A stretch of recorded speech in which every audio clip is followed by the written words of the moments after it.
심장이 뛰는 정치 토크. 진짜 게임은 라커룸에서 시작된다. 여의도 필승 전략이 시작되는 곳 더 라커룸. 네, 자 여러분 안녕하십니까, 박재홍입니다. 자, 매주 화요일 보수 패널 두 분과 함께 꾸며드리는 레드 라커룸을 시작하겠습니다. 진영을 넘지 않고 진영에 갇혀서 자 오늘도 보수계 형과 아우 두 분을 만납니다. 자 먼저 이종근 평론가님 어서 오십시오. 네, 9월에 처음 인사드립니다. 이종근입니다. 네, 자 8월을 무사히 보내신 또 영혼의 짝꿍 정혁진 변호사님 나오세요. 네, 안녕하세요. 힘들었습니다. 아, 도착하시는데? 아니요, 그게 아니고 네. 더위를 많이 먹어가지고. 아, 더위를. 네, 그래서 유독... 살이 좀 쪘어요. 아, 그래요? 어허. 먹으면 찌더라고요. 아, 그게 또 저도 유독 올해 여름은 힘들었어요, 사실. 더위는 식욕을 좀 잃게 만들지 않나요? 그건 모르겠어요. 아, 우리 사람 정말 나름인가 봐. 정 변호사님은 날씨에 상관없이 식욕은 여전하다. 아, 예. 그러나 더위 힘들었다. 그러니까 또 이게 가을이 되니까 천고마비의 계절이니까 더욱더 또 이렇게 풍성해질 수 있는. 그거는 이제 또 가봐야 알지. 가봐야 합니다. 가봐야 합니다. 네. 자, 그래도 이게 시원해졌으니까 뭔가 좀 더 방송하기 좋은 하루를 더 잘 살 수 있을 것 같은 그런 9월입니다. 자, 그러면 더 라커룸. 자, 오늘 첫 번째 이슈부터 볼 텐데 그 여야 그 당대표들이 만난 다음에 때 아닌 계엄 얘기가 또 지금 정치권을 수놓고 있네요. 자, 민주당 일부 의원들로부터 시작된 계엄 발언이 이재명 대표가 말하면서 더 커졌는데 그 현장 영상을 보고 이어갑니다. 특히 최근에 계엄 얘기가 자꾸 얘기되고 있고 종전에 만들어졌던 계엄안에 보면 계엄 해제를 국회가 요구하는 것을 막기 위해서 예, 국회의원들 계엄 선포와 동시에 모습이고, 체포 구금하겠다. 예, 이제 뭐 완벽한 독재 국가 아니냐 이런 문제에 대해서 우리가 심각하게 고민해야 된다. 이거 완벽한 독재 국가 이재명 아닙니까? 대표의 발언입니다. 네, 이런 문제에 여야 대해서 대표 회담 이제 모두 발언해서 얘기가 더 나왔기 심각하게 때문에 굉장히 좀 고민해야 뭐랄까요, 분위기가 되게 좋게 시작되지 않았던 것 같아요. 자, 일단 이재명 대표 이제 대표 회담 공개 발언에서 이 계엄 준비설 발언은 왜 꺼냈을까? 이종근 평론가부터. 당연하죠. 이재명 대표가 이야기를 함으로써 계엄은 이제 공식적인 민주당 입장이 됐습니다. 누가 그렇죠. 얘기하느냐에 따라 다르잖아요. 맞네요. 원래는 김민석 최고위원이 이야기할 때까지만 하더라도 옛날에 2016년도에 추미애 대표가 이야기하는 것처럼 그냥 간만 보겠다 라는 것으로 생각했습니다. 히트 앤 런 딱 치고 빠져 이런 생각. 또는 김병주 그다음에 박선원 이분들이 계속 얘기할 때까지만 하더라도 에이 또 뭐 군 출신이니까 그럴 수도 있어. 박선원 그래 저 안보실에 있었으니까 NSC에 있었으니까 또 한마디 할 수 있어. 그런데 드디어 이재명 대표가 얘기함으로써 오늘 어제 뭐 대단하게 각 의원들이 따라 나서기 시작했습니다. 당의 공식 입장이잖아요. 예. 대표가 얘기하면 공식 입장이죠. 그렇기 때문에 이것은 앞으로 이제 이재명 대표의 전략 전술이 어느 방향으로 가느냐. 그러니까 10월 달에 맞춰져 있죠. 10월 달에 이제 1심 판결이 나오잖아요. 예. 그 판결과 관련돼서 이재명 대표가 어떤 그림을 그리고 있구나를 우리가 짐작해 할 수 있는 단초가 된다는 겁니다. 그렇군요. 정 변호사님은? 글쎄요, 저는 그 패착이라고 생각이 돼요. 계엄 발언. 네네. 왜냐하면 이재명 대표는 명백하게 계엄이 뭔지를 모르는 분 같아요. 그다음에 그걸 따라서 하는 민주당도 마찬가지고. 계엄 관련해 헌법 77조 있단 말이에요. 예. 어떻게 되어 있냐면 전시, 사변, 이에 준하는 국가 비상상태. 그런데 지금 우리나라 전쟁 났습니까? 사변 났습니까? 국가 비상사태입니까? 아니거든요.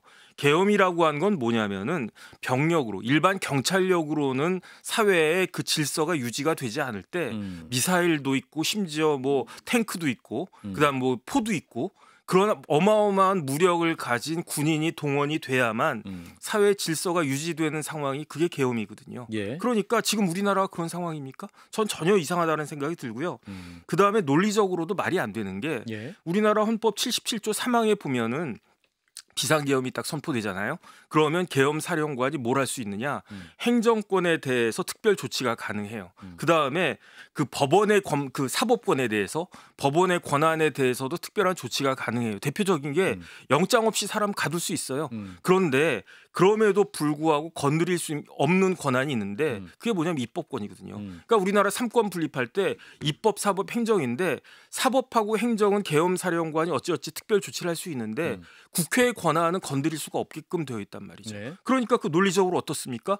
국회가 제적 과반수 찬성으로 해제 요구하면 계엄은 해제가 되는 거예요. 그러니까 이런 이야기가 막 도니까 그러니까 이제 김민석 최고나 이제 이런 분들은 뭐라고 이야기를 하느냐? 아니 그러면은 국회의원들 다 잡아 가둔 다음에 그러면은 제적 과반수 찬성이 안 되니까 계엄 해제가 안 되지 않겠느냐 이렇게 이야기하잖아요. 예.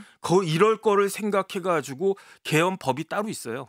계엄법 13조 제가 찾아보니까 계엄 비상계엄이 선포가 돼도 국회의원의 불체포 특권은 유지된다. 이렇게 돼 있단 말이에요. 그러니까 국회의원이 체포가 안 돼요. 그러니까 또 이제 머쓱해져 가지고 오늘 신문 보니까 김민석 의원이 뭐라고 이야기를 했냐면은 아니 그럼 국회의원들을 다 현행범으로 체포하면 되지 않겠는가? 그거 진짜 신박한 생각이거든요. 아하. 그거는 돼요. 그런데 제적 과반수가 안 되게끔 현행범 체포를 몇 명 해야 됩니까? 우리나라 국회 제적이 300명이에요. 44명. 제적 과반수가 되려면은 151명이 있어야 되는데 150명만 있으면 안 된단 말이죠. 그러니까 야당이 의원. 몇 명입니까? 192명. 그러니까 42명을 잡아가지고 너 현행범이야 이렇게 해서 잡아 가둬야 된다라고 하는데 이게 꿈속에서나 있을 일이지 지금 2024년 여름에 더워 죽겠는데 대한민국에서 있을 수 있는 상황인가? 그러니까 이거는 그야말로 민주당이 계엄 운운하는 것은 패착이고 굉장히 이런 표현하기는 좀 그렇지만 무식한 거다. 아, 무식한 거다. 근데 42명을 또 동시에 몰아넣고 잡아야 되니까. 그러니까요. 그것도 되게 힘들죠. 그러니까 예. 다 도망가면 되지 않겠습니까? 예. 네네. 처방전까지 우리 정 법정께서 해주셨는데 사실은 이 발언이 나오자마자 대통령실이 또 바로 즉각적으로 반박을 했습니다. 민주당 의원 머릿속엔 계엄이 있을지 몰라도 우리 머릿속엔 계엄이 없다. 나치 스탈린 전체주의 선동 정치를 닮아가고 있다 이렇게 얘기했는데 또 이 정성호 의원이 또 바로 또 맞받아쳤습니다. 아니 그 반응이 이상하다. 말도 못하냐. 그렇죠. 말도 못하냐. 아니죠. 말하세요. 말하시는데 예. 자 아까도 말씀드렸지만 김민석 의원이 얘기했을 때 대통령실 나갔습니까? 안 냈어요. 논평. 그러네. 그다음에 김병주 의원이 얘기했을 때 했습니까? 안 했어요. 박선원 의원이 했을 때 했습니까? 안 했어요. 예. 뭐 때문에 했습니까? 이재명 대표가 얘기했기 때문에 한 거예요. 여야 대표 만남 모두 발언했었기 그렇죠. 때문에 공개적으로 당 대표가 계엄령을 준비하고 있다라고 윤 대통령에 대해서 이야기한 거예요. 예. 그렇기 때문에 이야기할 수밖에 없고요. 대통령의 임무 중에 가장 큰 해야 될 일은 뭐냐면 가짜 뉴스로서 사회가 불안정하는 것, 불안해지는 것을 막아야 될 의무가 있어요. 가짜 뉴스 중에서도 가장 극악한 게 계엄령 등이에요. 그래서 국민들이 불안하잖아요. 그런데 근거가 전혀 없는데도 불구하고 정황이라는 말로 또는 제보가 들어왔다는 말로 이렇게 당 대표가 제1야당의 대표가 공식석상에서 이야기했다고 한다면 정성호 의원의 지금 발언은 굉장히 부적절한 거예요. 당연히 나서야 되고 당연히 그것을 차단해서 국민 여러분 전혀 그런 일이 없습니다. 불안해하지 마십시오라고 안정시키는 역할을 대통령이 한 거예요. 예. 정성호 의원은 대단히 지금 이 상황에 대해서 부적절하게 지금 해명을 했다고 생각합니다. 전 변호사님. 글쎄요, 뭐 정성호 의원님 계속 그런 이야기 하시면 전 좋을 것 같아요. 여당 입장에서는 황당한 이야기를 하니까, 황당한 이야기. 무식한 이야기를 하니까 만약에 대통령이 계엄을 딱 선포하잖아요. 당장 역공 들어갑니다. 그러면 어떻게 됩니까? 헌법 77조 5항에 따라 가지고 국회에서 계엄 해제 요구하고 그러니까 예컨대 오늘이 며칠입니까? 9월 3일이잖아요. 오늘 이 시간에 대통령이 계엄 요구하면 늦어도 내일 이 시간 이전까지는 계엄 해제됩니다. 국회에서 과반수 해가지고 그 요구할 테니까 그러면 계엄이 해제되는 것으로 모든 게 끝날 것이냐? 아니거든요. 그때부터 민주당은 뭐 할 수 있냐면요. 탄핵할 수 있어요, 대통령을. 그렇게 민주당이 바라는 탄핵을 만약에 대통령이 계엄 선포하는 순간 그 계엄을 갖다 꺾어버리고 이어서 탄핵을 갖다 할 수 있거든요. 제가 봤을 때 탄핵 의결될 것 같거든요. 만약에 계엄 선포하면 모든 저부터도 막 분노해가지고 이게 말이 되나? 그러면은 국민의힘 국회의원 뭐 8명만 탄핵 찬성하겠습니까? 몇십 명이 탄핵 찬성할걸요? 그다음에 더 중요한 거는 국회에서 탄핵 소추 의결한다고 해가지고 탄핵된 건 아닌데 헌법재판소에서 탄핵 결정을 해야 되잖아요. 예. 이러면 헌법재판소에 당연히 탄핵 결정하지 않겠습니까? 우리나라가 전시입니까? 사변입니까? 뭐 병력이 동원돼야 되는 군대가 동원돼야 되는 그런 상황입니까? 아니잖아요.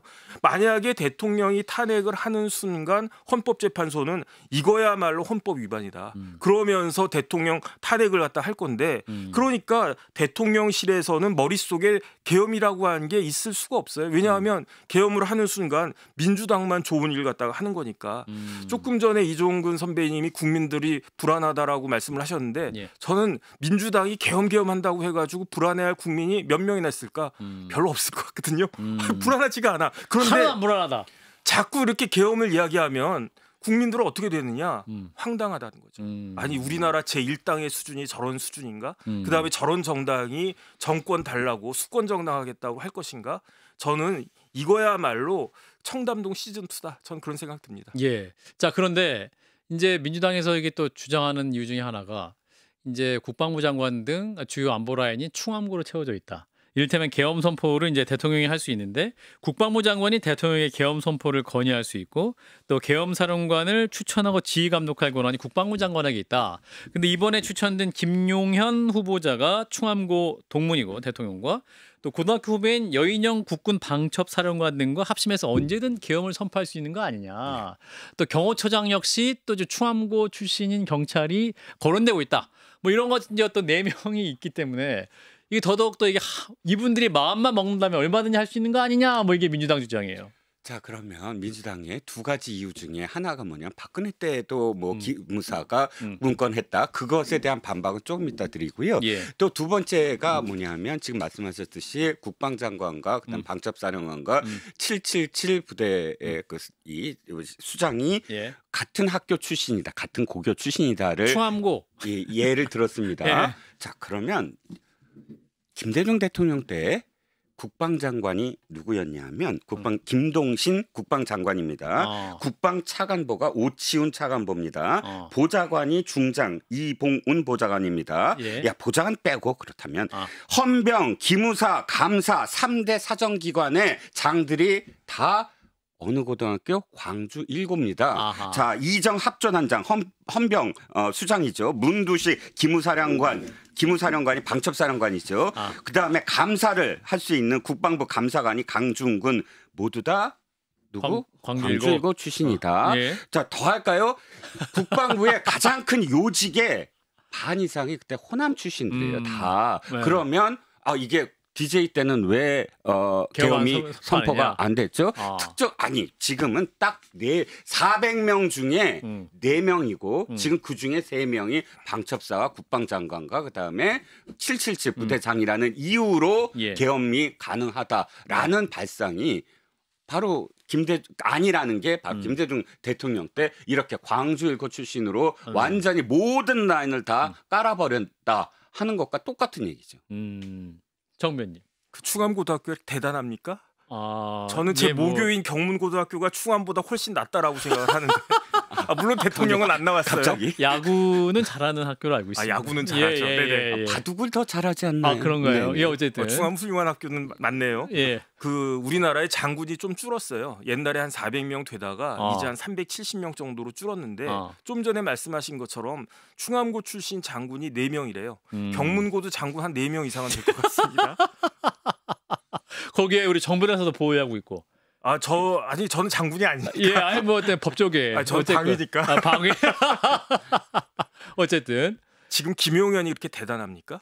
김용현 그 경호처장이 커리어는 대단해요. 예. 그 졸업할 때 육사 교장상 받았어요. 그래서 제가 물어봤어요. 육사 나온 애들한테. 야, 육사 교장상 받으려면 몇 등 해야 되냐? 10등 안에 들어야 된대. 그렇죠. 졸업할 때. 예, 그렇죠. 한 7, 8등은 해야 된대. 예. 그다음에 그 김용현 장군은 그 군에 있을 때 소위부터 3스타까지는 항상 1차로 진급을 했어요. 1순위구나. 네. 진급 1순위. 항상. 진급 1순위. 그런데 대장만 못 됐어. 별 4개. 별 4개만 못 됐어. 그러니까 김용현 그 경호처장 이제 국방부 장관 후보자가 대단한 사람이라고는 보여지는데 아무리 대단하다고 하더라도 김용현 장군의 할아버지가 나와도 지금 쿠데타 할 수가 없습니다. 제 생각에는 지금 계엄할 수가 없어요.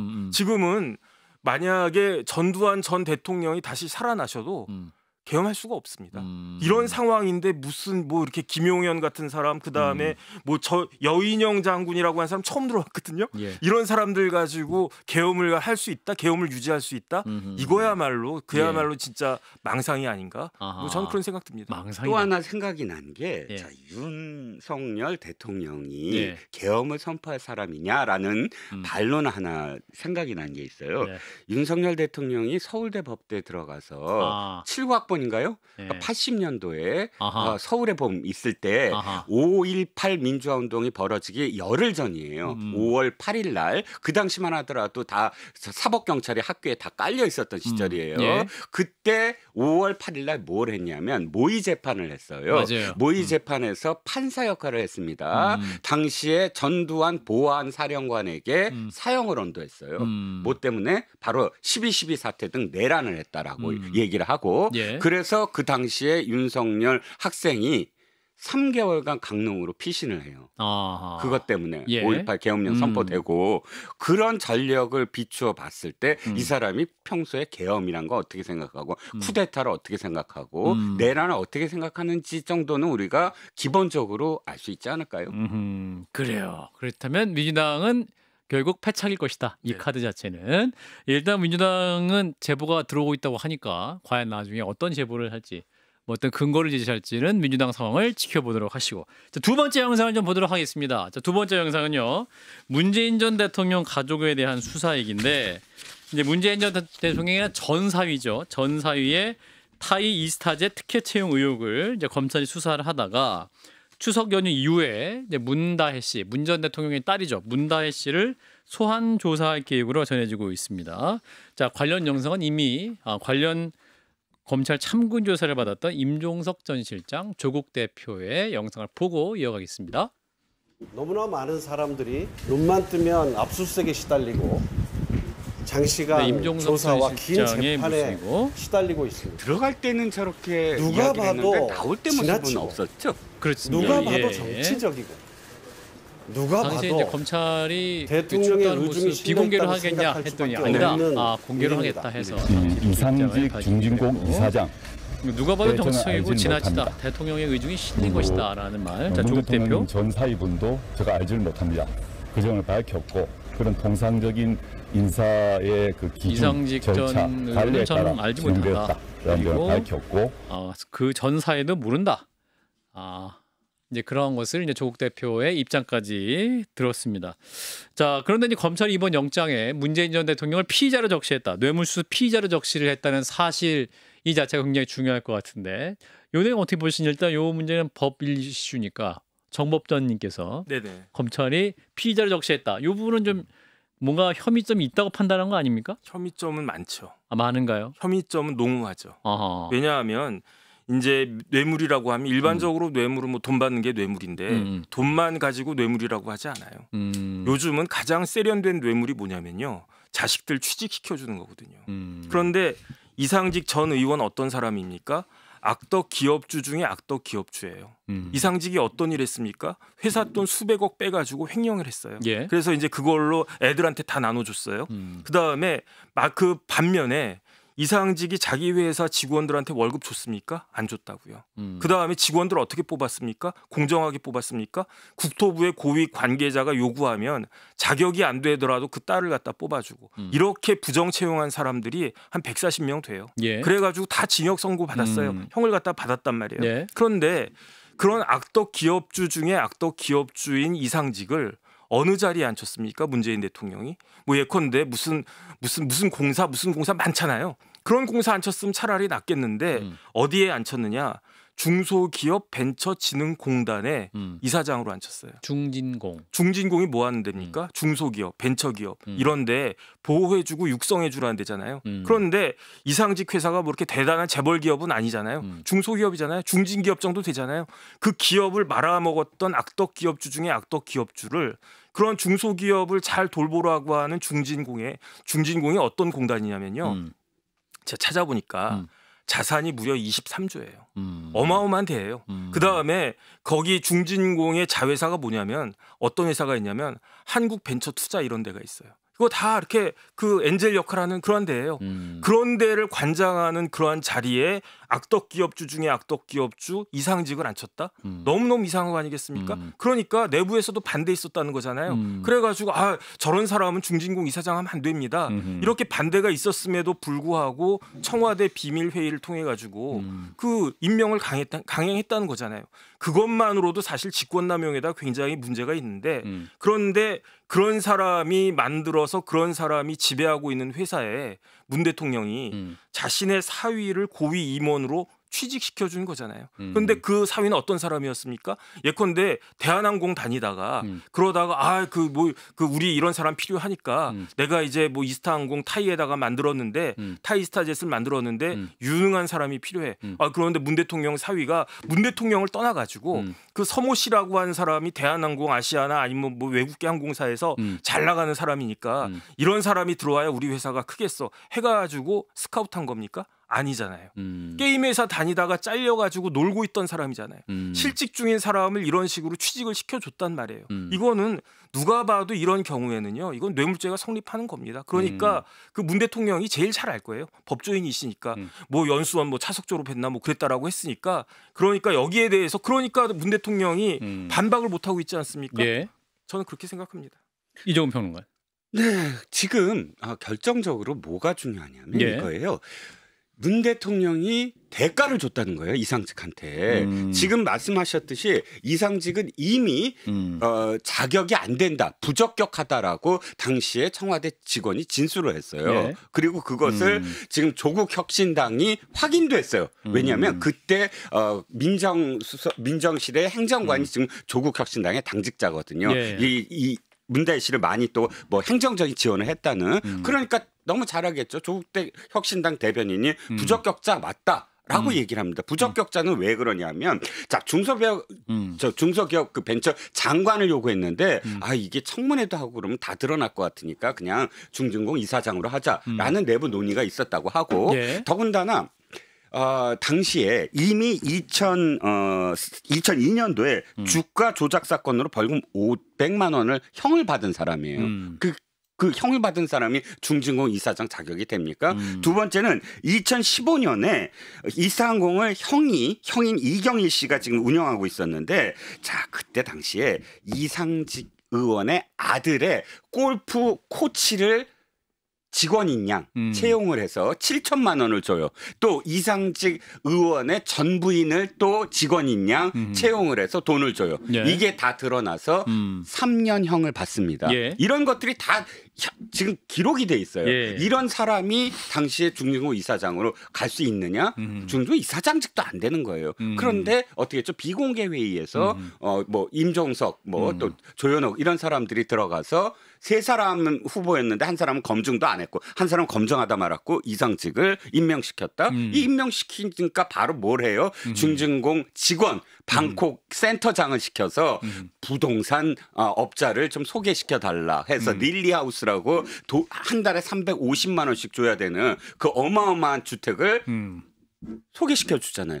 중진공 아까 말씀하셨지만 그 당시 2018년 기록을 봤더니 예. 700개가 소기업들이 전부 무너진다고 합니다. 그 소기업들을 지금 도와줘야 될 직원이 대통령의 딸에 태국에 부동산 업자를 소개시켜줘야 되는 그런 역할을 해요. 왜? 차기를 중진공 이사장이 임명시켜줬으니까. 대가가 있었고 거기에 대해서 뇌물이 있었다. 이건 당연히 뇌물죄죠. 자 그러면 문재인 전 대통령이 직접 그 사실을 인지를 하고 임명을 지시했느냐 이것이 검찰 수사 쟁점이 될 것 같은데 정황은 네네. 그렇다 치지만 네네. 시간 선후 관계. 네. 근데 그걸 정확히 입증하는 것은 필요할 것 같은데요. 여러 정황이 있겠지만. 그런데 두 가지가 있어요. 네. 이제 중진공 이사장 되는 것만으로 끝나는 게 아니고 예. 공천도 줬잖아요. 그다음에 희한한 게 네. 서모 씨가 언제 잘리느냐, 예. 이제 언제 그 스타이스타젯을 그만두느냐.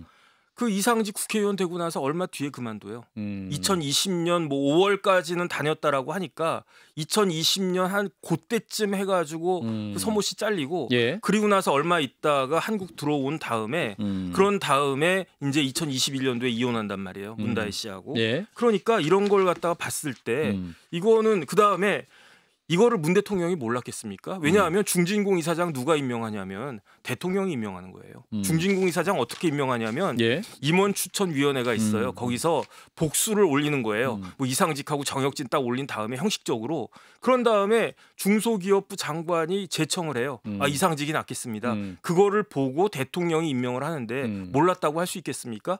이상직하고 문재인 대통령하고 가까울 수밖에 없는 게 제가 확인을 해보니까 예. 문재인 대통령이 국회의원 딱 한 번 했어요. 부산에서. 그게 언제냐? 몇 대냐? 19대였어요. 그때 민주당의 초선 의원으로 같이 들어간 사람이 있어요. 그게 누구냐? 그게 이상직 아닙니까? 그리고 난 다음에 문 대통령 캠프 들어가 가지고 막 열심히 일을 한 다음에 그런 다음에 뭐 일자리 위원회 위원 같은 거 하다가 2018년 3월에 중진공 이사장이 됐는데 문재인 대통령이 도저히 모른다고 할 수 없는 그런 사람이고 아, 그다음에 뭐 대통령이 모르는데 뭐 밑에 있는 사람이 알아서 뭐 비서실장 임명했습니까? 말도 안 되는 소리고요. 그다음에 어쨌든 거기에다가 추가적으로 국회의원 공천까지 줘가지고 국회의원 배지 한 번 더 달게 해준 사람이 다른 사람이 아니고 문재인 대통령이다. 이 부분에 대해서 해명이 있어야 된다. 저는 그런 생각 듭니다. 예, 일단 검찰이 피의자를 적시했다는 것은 뭔가 근거를 갖고 말하는 가능성이 많다. 네네. 그런 의미에서 유죄 입증될 가능성이 많다라는 게 이제 의견이신 것 같고, 그러나 이제 민주당 쪽에서는 이게 이제 윤석열 정부가 현재 지지율이 굉장히 낮은 현재 상황 위기 돌파를 위해서 또 추석 밥상에 문 전 대통령 이야기를 올리게 망신 주기 위해서 지금 수사 진척이 없던 사항을 지금 올린 것이다. 뭐 이렇게 해석하고 있는데 이종훈 평론가는 어떻게 보세요? 자, 이게 예. 언제 수사가 시작이 됐냐면 작년 11월에 본격적으로 이창수 전주지검장이 시작을 합니다. 예. 그때부터 수사가 본격적으로 시작이 돼요. 지금 단독 기사들이 나오는데 착각을 하시는 게 지금 수사를 하고 있는 것처럼 착각을 하세요. 그 기사를 자세히 보면 압수수색을 하고 소환을 한 게 2월 달이에요. 지금 양이네스 씨, 또 유송화 춘추관장, 양이네스 저 제2부속실 그 옷 담당했던 그 직원, 그 다음에 결정적으로 나중에 말씀드리겠지만 김정숙 여사의 동창에게 무슨 5천만 원을 송금하는 그 사람 압수수색도 동창의 압수수색도 2월 달에 이루어져요. 그 다음에 5월 달에 이미 소환 다 해요. 조현옥부터 시작을 해갖고 청와대 인사 다 수사를 해요. 그리고 다 소환하고 그때 이제 계속 뭐가 드러나냐면 바로 문다혜 씨가 SNS를 통해서 계속 항의를 해요. 이게 작년부터 올해까지. 자, 그렇다면 본격적인 진짜 검찰의 수사는 이미 2월 달과 5월 달 사이에 다 끝난 거예요. 올해? 예. 올 아니 그 타임라인이 다 나와 있어요. 네. 몇 월 달에 뭐 압수수색하고 왔어요. 근데 그 기사가 지금 나오는 거예요. 그러니까 지금 입장에서 봤을 때 와, 지금 뭐 지지율이 막 떨어지고 그다음에 뭐 여러 가지 어떤 전국을 전환할 뭐 김건희 여사 문제도 있고, 그런데 작년 11월 달 떠올리시고 2월 달 떠올리시면 이 얘기를 못 하죠. 수사는 그때 다 이루어졌는데. 예. 근데 이게 고발 시점이 4년 전이라는 거 아니에요? 네. 그러니까 4년 전이었으면 4년 전부터 이렇게 수사가 시작됐어야지. 왜 좀 시점으로 뭐 3년 전일 수도 있고 뭐 이제 뭐 지금은 4년 전이기 때문에 4년이 지난 시기이기 때문에 이 검찰이 본격적으로 의지를 가진 것은 그러면 최근 아니냐? 왜 최근에서야 그러면 꺼낸 거냐? 이렇게 그 민주당이 4년 전에는 수사를 할 수가 없죠. 문재인 대통령 그때 시기였으니까. 대통령이 문 대통령인데 대통령에다가 대통령에다 칼끝을 가지고 겨누겠습니까? 그 사위한테 결국은 다 대통령한테 가는 건데 그리고 나니까 이제 윤석열 정권이 출범한 2022년 5월 이후의 수사가 빨리빨리 진행됐었어야 해요. 그런데 저는 그 부분에 대해서는 굉장히 유감이라는 생각이 들고요. 예. 그렇기 때문에 어쨌든 검찰총장이 이제 좀 있으면 바뀌지 않습니까? 예. 총장 바뀌고 나면 좀 제대로 빨리빨리 수사를 해서 네. 이런 의심을 더 이상 받는 것은 부적절하다. 저는 그런 생각 듭니다. 그렇군요. 자, 그러면 이제 핵심은 문재인 전 대통령에 대한 소환 혹은 문재인 전 대통령도 피의자를 적시가 됐으니까 네네.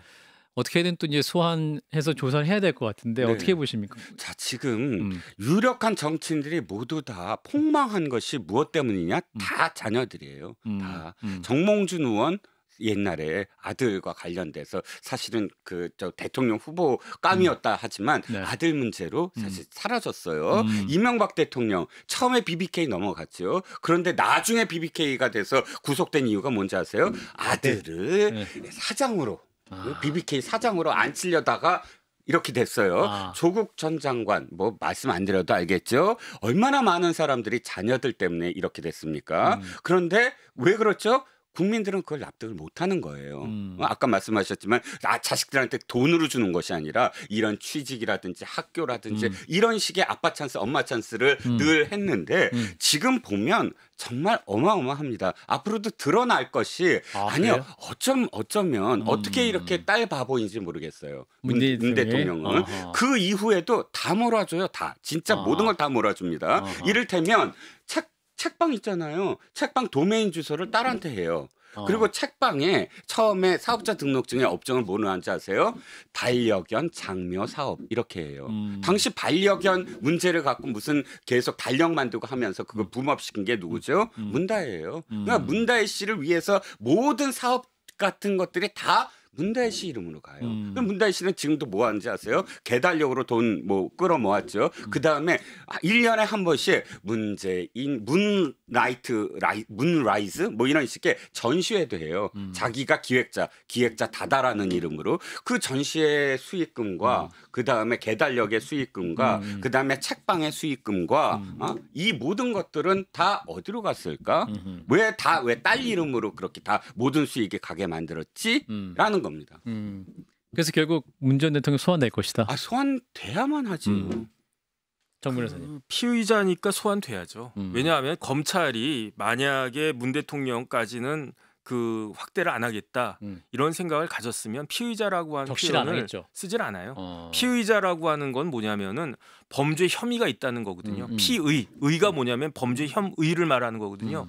피가 이제 그런 혐의를 받는다는 뜻이고 그러니까 검찰 입장에선 이미 다 입건해가지고 피의자로 이제 전환을 갖다가 했고 그렇기 때문에 이제 조사하는 것만 남았는데 조사 방식을 어떻게 할 것이냐. 옛날에 노무현 전 대통령처럼 검찰 중앙지검으로 뭐 아니면 전주지검으로 오라고 할 것이냐 아니면은 김건희 여사처럼 제3의 장소에서 수사를 할 것이냐 아니면은 서면 조사할 것이냐 셋 중에 하나인데 이거는 당연히 조사는 하고 그리고 난 다음에 제가 봤을 때 기소할 확률이 거의 90% 이상으로 보이는데 뭐 조사하고 기소 안 할 수도 있는 거니까 그건 지켜봐야 되는 거 아닌가 싶습니다. 예. 근데 김건희 여사 조사할 때 출장 조사했으니까. 네네. 문 전 대통령 조사할 때 출장 조사라고 민주당 사람들도 얘기할 것 같은데요.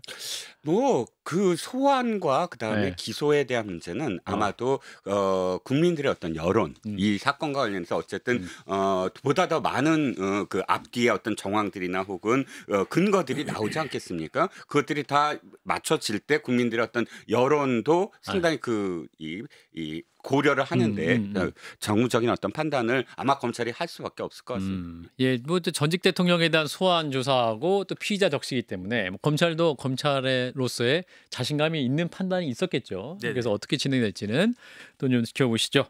자, 세 번째 영상 보겠습니다. 자, 오늘 야당이 최상병 특검법을 새로 발의를 했습니다. 한동훈 대표를 향해서 특검 추진의 의지가 있는 거냐면서 이제 한동훈 대표 아니죠. 제3자 추천 방식 대법원장이 이제 추천을 한 이후에 이제 그 안에서 또 야당이 추진 방식을 제안했는데 관련 영상을 보고 이어가겠습니다. 한동훈 대표가 해병대원 특검법을 추진하겠다고 국민께 약속하고 당대표에 취임한 지도 40여일이 지났습니다. 민주당은 제3자 추천안을 포함해 한동훈 대표의 제안을 전격 수용하겠다고 밝혔음에도 불구하고 추가 조건만 갖다 붙일 뿐 아직까지 명확한 답을 하지 않고 있습니다.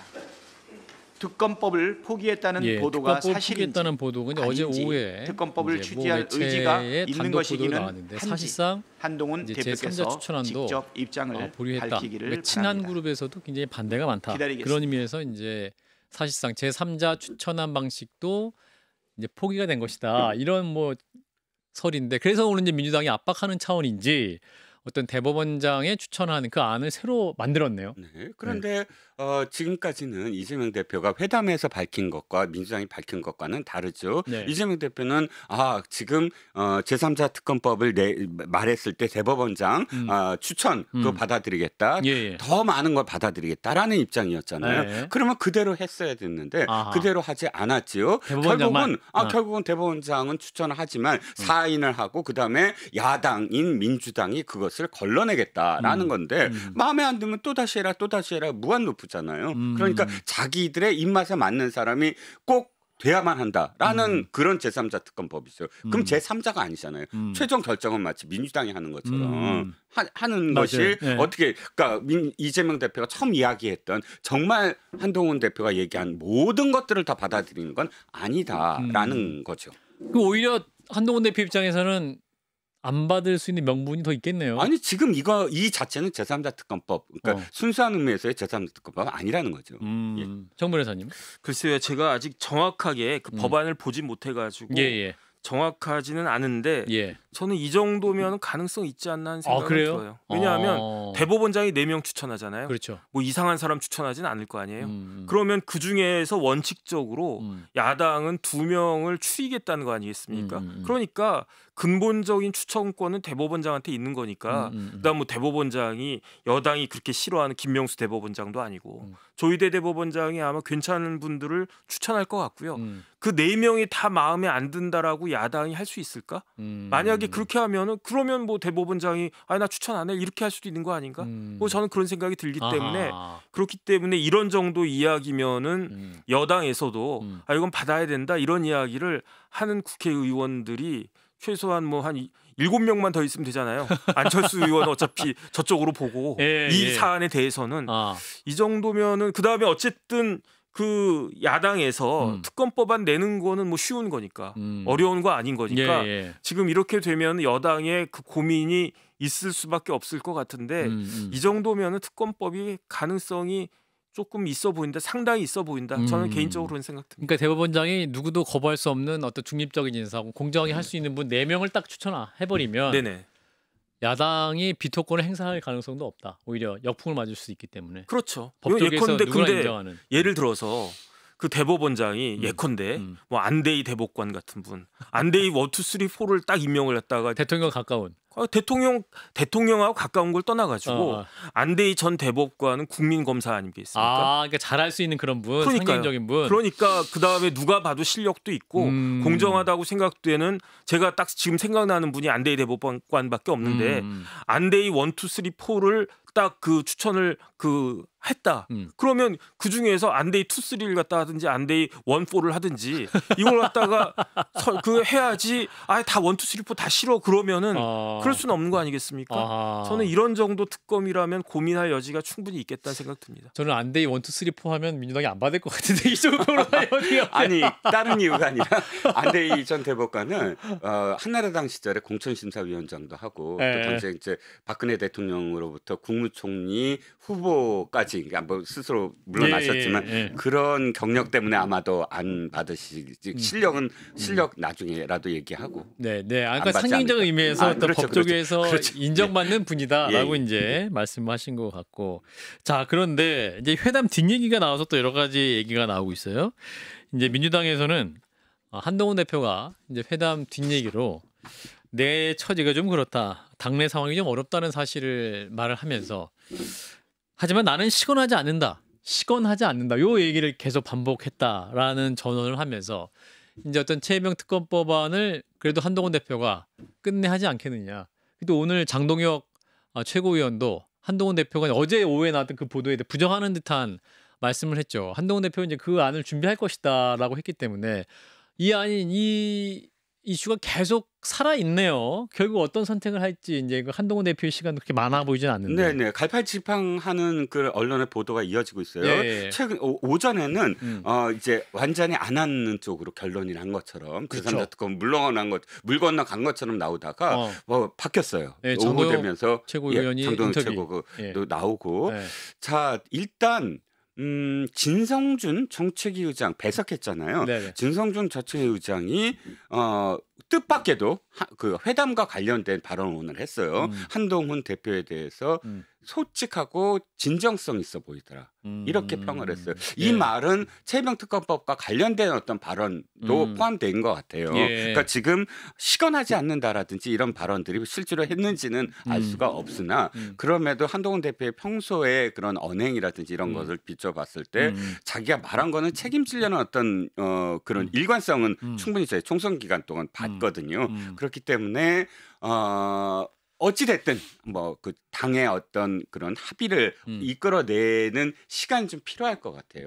그런데 뭐 민주당은 양면이 다 있는 것 같아요. 아까 그 재산사 특검법을 그렇게 내긴 했어도 그렇다고 해서 진성준 같이 좀 뭐랄까 늘 저격수 같은 말을 하는 그런 사람이었는데 진정성 있다라고 이야기하는 것은 또 시간을 어느 정도는 주는 것 같기도 해서 일단 좀 지켜봐야 되지 않을까 싶습니다.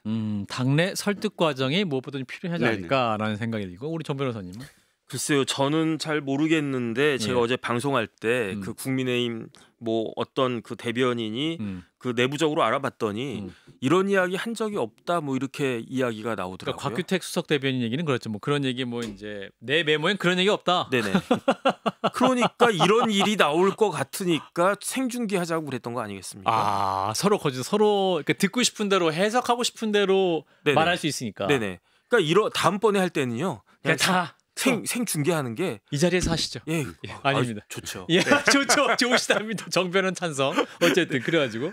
그런데 어쨌든 제가 지난주에도 말씀을 드렸던 것 같은데 이 특검법은 최상병 특검법은 여당이 할 게 아니에요. 야당이 해야 되는 거고 그다음에 저는 일부 진전된 게 있다라고 봅니다. 어쨌든 대법원장이 추천한 사람 중에서 특검을 뽑겠다라고 하는 거잖아요.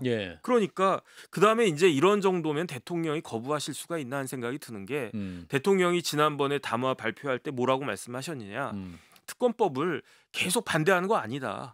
지금 공수처에서 수사하고 있는데 공수처 수사가 끝난 다음에 미진하면은 특검법 할 수 있다. 그렇게 말씀하지 않았습니까? 그런데 아직 공수처 수사 결과가 나오지 않았고 공수처가 그 수사 결과가 미진한지 여부는 드러나지 않았지만 공수처가 지지부진한 건 사실이잖아요. 너무너무 딜레이되고 있는 건 사실이잖아요. 그다음에 특검을 그냥 뭐 지난번처럼 뭐 민주당이 한 명 뽑고 조국당이 한 명 뽑고 그 중에 하나를 갖다가 무조건 해야 된다. 그렇게 되면 특검 누가 되겠습니까? 김남국 전 의원 같은 사람 특검으로 하겠다라고 하면 그럼 황당하지 않아요? 그러니까 이런 건 받을 수가 없다. 이거 말도 안 된다. 이게 논리가 되는데 조희대 대법원장 누가 임명했습니까? 윤석열 대통령이 임명했잖아요. 그러니까 조희대 대법원장 같은 진짜 법조계의 신망이 아주 높은 분인데 그런 분이 추천한다라고 하면은 이거는 뭐 수용할 수 있는 거 아닌가? 저는 그런 생각이 들어가지고 어쨌든 저기 야당에서 대폭 양보한 거거든요. 제가 봤을 때 그런 거예요. 대폭 양보한 거 아니겠습니까? 그러니까 이 정도 양보했으면은 여당 입장에서는 고민이 있을 수 있겠다. 다시 한번 그런 생각. 근데 우리 정 변호사님은 민주당이 대폭 양보했다. 그래서 약간 가능성 있게 보이시는데 이종근 평론가님 동생의 평론에 대해서 아니 저는 좀 반대예요. 그러니까 좀 미진하다. 그러니까 이재명 대표가 이야기했던 대로 거기에 토를 달지 않았어야 됐다. 그러니까 최소한 이 한동훈 대표가 그것을 낸 것은 조희대 대법원장의 추천에서 머물렀어야 됐다. 그런데 그것을 손을 한번 반으로 또 두 명을 줄인다. 그러니까 이게 왜 손 탄다는 게 왜 어떤 의미냐면 지금 당내에 어차피 특검을 무조건 반대하는 사람들에게 설득을 해야 되는데 봐봐라 야당이 다 손 타지 않느냐라고 그러니까 물론 나도 정변의 그 논리에 대해서 반박을 하는 게 아니라 그런데 그것을 설득해내려면 되게 쉽지 않잖아요. 그러니까 그런 부분과 관련해서 벌써 짝퉁이니 뭐니 이렇게 지금 이야기가 나오고 있는 상황이라 설득하기가 쉽지 않은 부분이다라는 뜻을 말씀드립니다. 그런데 그 전에 이 특검법안이 통과가 되면요 대통령이 거부권을 행사할 수 있을까? 저는 대통령실부터 고민이 있을 수밖에 없다. 이런 정도 완화된 특검법인데 이거를 대통령실에서 거부할 수 있나? 그 다음에 만약에 대통령이 거부권을 행사하셨다가 그러다가 재의결이 되면 계속 말씀드리지만 이거는 특검법이 되냐 안 되냐 그 문제를 떠나가지고 대통령이 거부한 것에 대해서 그 무력화가 됐다. 거부권이 무력화가 되기 시작한다. 3분의 2의 표결로. 그러니까 이거는 사실은 상당한 리스크가 있는 거기 때문에 그 다음에 지난번에 요번에는 그 직전에는 안철수 의원만 찬성을 했지만 사실은 찬성하겠다라고 한 사람들 여러 명 있었어요. 대표적으로 김재섭 의원도 있었고 뭐 누구누구 한 4명 정도 있었던 것 같은데 거기에다가 4명만 더 가담하게 되면 그러면 대통령실 입장에서도 굉장히 지금 신경 쓰일 수밖에 없는 그런 상황이 아닌가 저는 그런 생각 듭니다. 자, 최혜병 특검 법안 제3자 추천 방식 과연 또 이 문제가 어떻게 전국을 영향을 미칠지 이 부분도 관심 포인트가 될 것 같습니다. 자, 오늘 또 락커룸 레드는 여기서 마치도록 하겠습니다. 오늘도 열심히 해주신 이종우 평론가님, 정혁진 변호사님 두 분께 감사드리면서 다음 시간에 뵙도록 하겠습니다. 여러분 안녕.